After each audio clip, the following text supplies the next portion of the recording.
I'd been out in the woods since before noon, all day, cutting firewood. I like working with the chainsaw. It's a beautiful piece of equipment, especially when the chain is sharp. I make a point of keeping my chain razor sharp. That makes cutting easy. I had 2 full cords behind me now, and I was ready to party.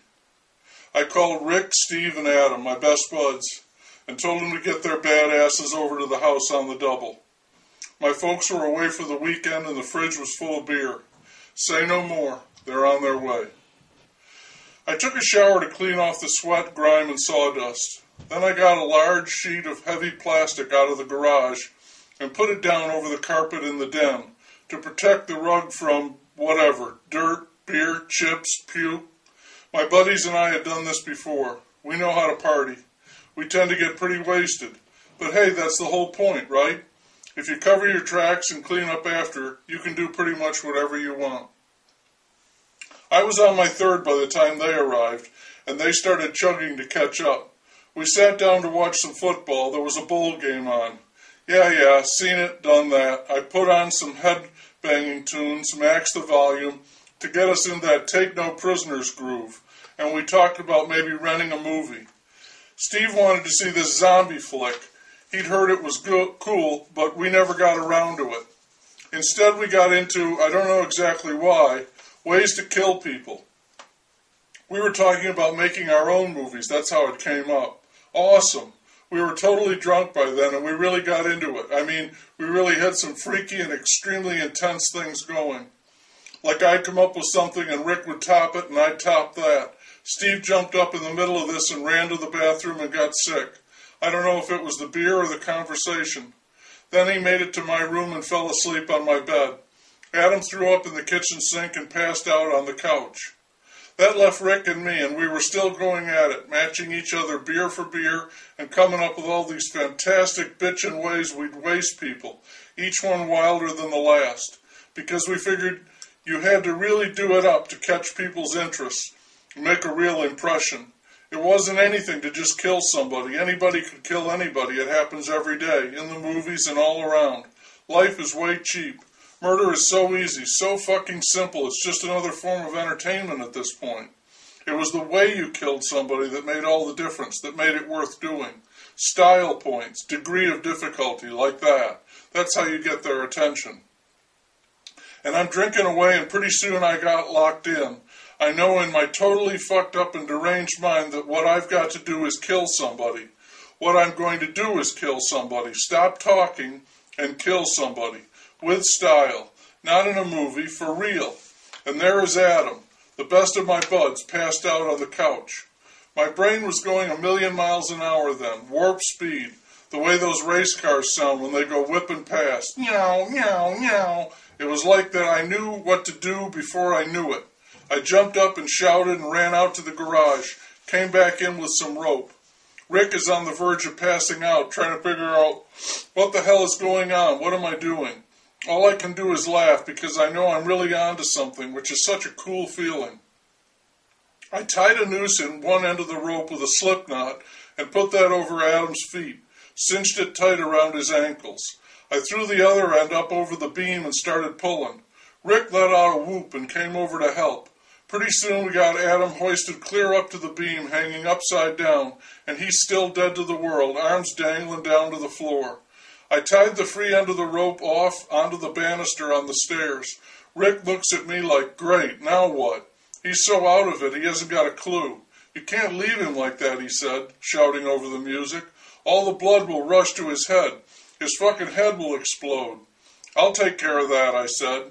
I ran back out to the garage and grabbed my trusty chainsaw. It was still warm from cutting up wood all day. I gave that baby a crank. She started right up, pop, pop, pop, pop, and when I squeezed the trigger, she roared, and so did I. Just reared back and roared.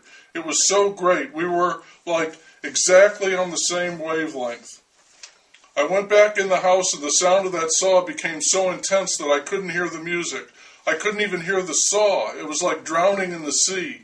And Rick's eyes were as big as the sun, glazed like a fucking donut. He's shouting something, but I can't hear it. I don't want to hear it. I don't hear anything. I don't want to hear anything. I just got this huge grin on my face. The chainsaw is screaming. That's all.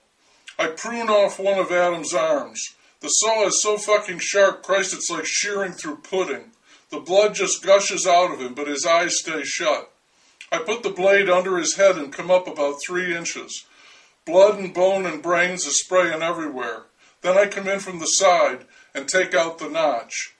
Hey, I'm thinking, it ain't brain surgery, right? That's what they say. It ain't fucking brain surgery.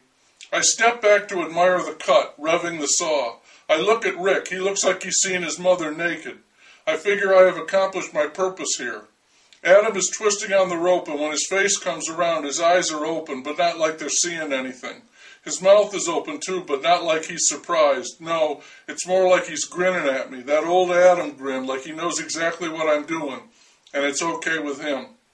With a clean cut, I trim off his head. Saw does all the work. Adam's head falls to the floor and bounces.